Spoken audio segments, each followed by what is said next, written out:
کے دور میں صحت کے لیے بہت پریشان ہیں کیونکہ کچھ ایسی پریشانیاں ہم سب کے ارد گرد موجود ہیں جن کے پاس ہمارے پاس ان کا کوئی حل نہیں ہے۔ بہت ساری باتیں پریشانیاں ایسی ہیں جس میں ہم بے بسی شو کرتے ہیں، بلکہ زندگی کے ہر معاملے میں ہمیں یہی سوچنا چاہیے کہ ہمارا کام صرف جو ہے وہ ایفرٹ کرنا ہے، محنت کرنا ہے، اپنا انپٹ دینا ہے اور باقی جو اس کی رضا۔ لیکن ہمیں جو پریشر، ڈپریشن اور انزائٹی وغیرہ خود کریٹ کی ہوئی ہے یا پھر سوشل ایشوز کی وجہ سے ہمارے سر پر اس سے ہماری صحت کو کیا نقصان پہنچتا ہے اور اس کے بعد آ کر ہم اس کا جو حل نکالتے ہیں وہ ہوتا ہے سیلف میڈیکیشن۔ 2 گولیاں لی، ساتھ ایک چائے کا کپ لیا، اس سے آرام نہیں آیا، پھر ہم نے 3 گولیاں لی اور یہ پھر سلسلہ ڈیلی بیسس پر ہم اس کو لے کر چلتے ہیں۔ روز رات کو سونے سے پہلے کوئی میڈیسن ہم نے لینا ہوتی ہے، کھانا کھانے سے پہلے ہم نے کوئی کیپسولز کھانا ہوتے ہیں اور یہ سلسلہ آتے آتے پھر کس طرح سے ہمارے گردوں کو نقصان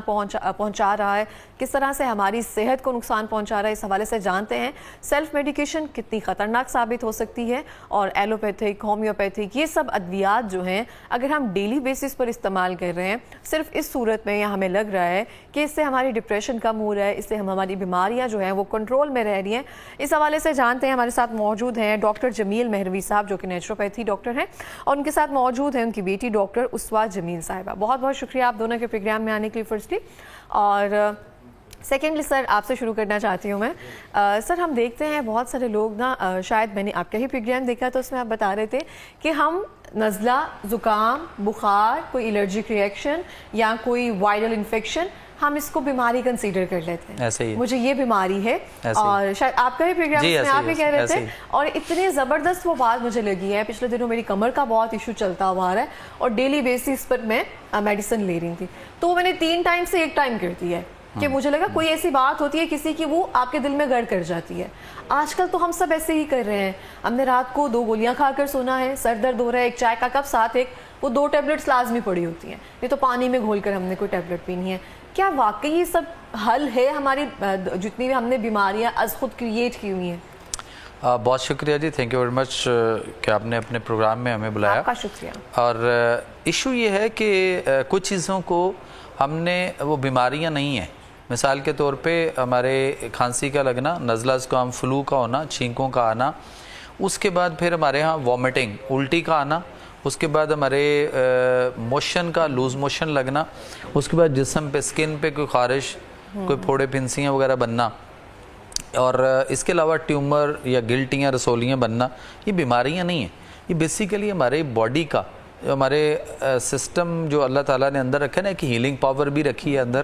اور اس کے بعد امیون سسٹم بھی ہے، تو ان کا کام ہوتا ہے کہ یہ مختلف چیزوں کو جو باڈی کے اندر بن جاتی ہیں یا ایسا ہو جاتا ہے تو اس نے اس کو باڈی سے لیمنیٹ کرنا ہے۔ یوں سمجھ لیں کہ ہمارے اندر بھی ایک کام والی ماسی ہے اور وہ اندر سے صفائی کرتی ہے اور ان چیزوں کو جو کہ ہمارے لیے ہارمفل ہو سکتی ہیں آگے چل کے فار لانگ ٹائم، تو اگر وہ رکی رہیں تو وہ سسٹم ہمارا اس کو جو ہے وہ باہر آؤٹ کر رہا ہے، کک آؤٹ کر رہا ہے، اور ہم اس الٹی آنے کو یہ سمجھتے ہیں کہ یہ ہمارے لیے کوئی بیماری ہے۔ موشن لگ جائیں کسی کو، 2-3 آ جائیں تو وہ فٹافٹ کوئی دوائی کھا کے روکنا شروع کر دیتا ہے۔ اسی طرح نزلہ زکام، فلو ہے، تو فلو جو ہے، بخار ایون کہ بخار بیماری نہیں ہے، بخار باعث سے رحمت ہے، باعث سے زحمت نہیں ہے۔ بخار ہماری باڈی کا اینٹی بائیوٹک عمل ہے قدرتی، جو ہمارے جسم کے خلاف اٹھ کے کھڑا ہوتا ہے اور ہمارے اندر باڈی کے اندر ڈیفرنٹ ٹاکسز جو ہوتے ہیں ان کو برن کرنا، ان کو لیمنیٹ کرنا ہوتا ہے اس نے، اور ہوتا کیا ہے کہ وہ الٹا ہم اس بخار کو دبا دیتے ہیں۔ 2 گولیاں پیناڈول یا کوئی بھی لیں چائے کے ساتھ اور بخار دبا دیا۔ بخار جو ہے وہ ان فاسد مادوں کو برن کرنے کے لیے آیا، ہماری باڈی کا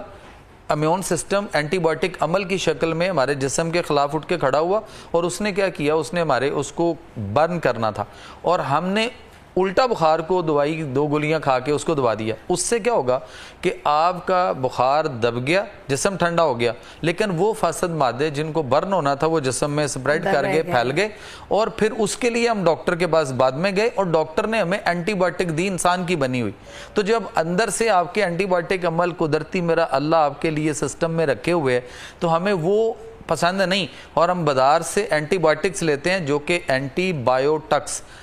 اینٹی بایو زندگی کا اینٹی، یعنی زندگی کا اینٹی کیا ہوگا جو موت کی طرف لے کے جاتی، اور ہم ان اینٹی بایوٹکس کو کس طرح اندھا دھند کھاتے ہیں. تو سر یہ ریچول سٹارٹ کس نے کی ہے؟ ہم دیکھتے ہیں ہمارے قریبی جتنے معالج یا ڈاکٹرز موجود ہوتے ہیں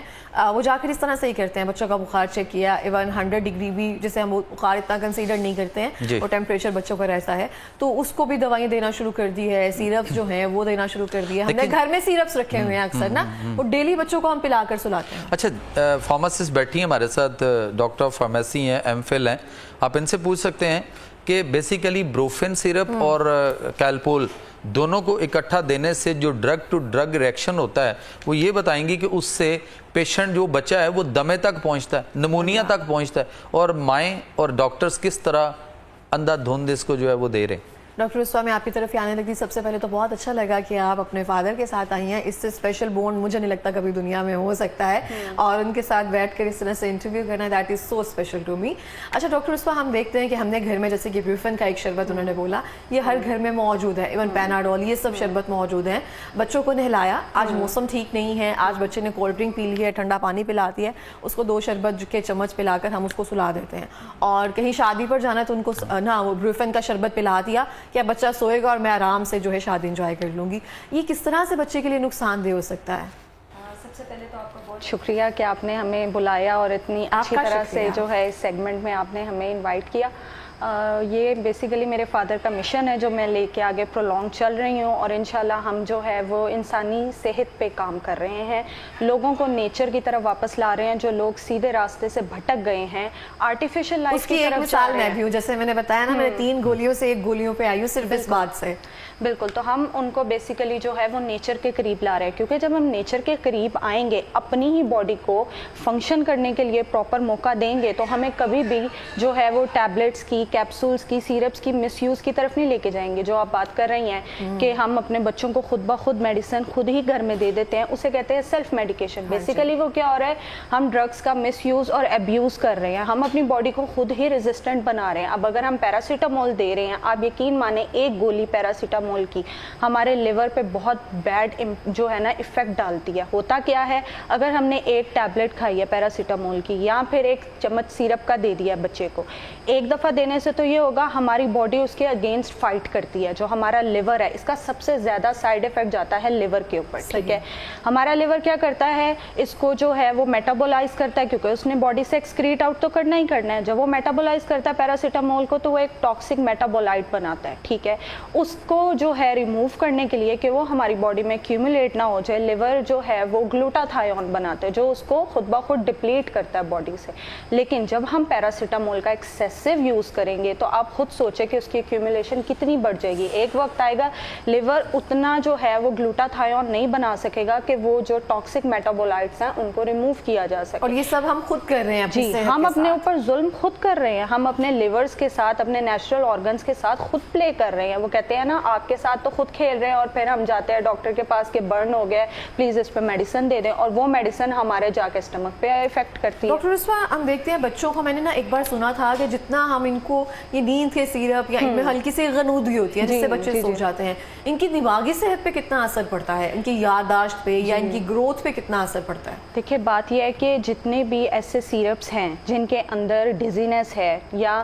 نیند کرنے کے لیے جو ہے ہم بچوں کو پلا دیتے ہیں کہ اس کی طبیعت نہیں ٹھیک، اسے کھانسی ہے، اسے 2 چمچ دو، یہ سکون سے سو جائے گا. ہمیں یہ نہیں پتا کہ وہ کیا کر رہے ہیں، ایٹ دا اینڈ ہمارے نروس سسٹم کو جو ہے وہ سپریس کر رہے ہیں. جب ہمارا سینٹرل نروس سسٹم سپریس ہوگا ہمارا برین پراپرلی فنکشن نہیں کر پائے گا. ایٹ دا اینڈ کیا ہوگا، with the passage of time slowly dependence ہونے لگ جائے گی، ایڈکشن ہو جائے گی. جیسے ہم کہتے ہیں کہ کسی کو سگریٹ کی ایڈکشن ہے، کسی اور ڈرگ کی ایڈکشن ہے، تو یہ بھی تو ڈرگ ہی ہے. ہم اپنے بچوں کو خود ڈیپینڈنٹ اور ایڈکٹ کر رہے ہیں اس چیز کا. کیا ہوگا، ہمارا برین نارملی جو ہے وہ فنکشن کرنا بھول جاتا ہے، اسے یاد ہی نہیں رہتا کہ بھئی میں نے سونا کیسے ہے، نیچرلی باڈی کو کیسے سلانا ہے. اسے ہمیشہ وہ دوائی چاہیے ہوگی، اور ایٹ دا اینڈ کیا ہوگا، جب نروس سسٹم ہر وقت سپریس رہے گا تو انزائٹی اور ڈپریشن کی طرف جائے گا، اور اس بچے کو بے چینی کی طرف ہم خود لے کے جاتے ہیں والدین. اچھا سر، جیسے کہ ہم ہر ایک چیز جو ہے نا اس کو ہم قومی ریلیٹ کرتے ہیں، قومی کھیل، کوئی قومی ہماری میڈیسن بھی ہے جس کو ہم استعمال کرتے ہیں. کوئی پرابلم ہو رہی ہے، یہ دوائی کھا لو، اور ہم کہتے ہیں سوائے پیٹ درد کے یا سوائے اس کے، پیٹ درد کی بھی ہماری کوئی قومی دوائی ہے، ایک فلیجل ہے، یا پھر آپ نے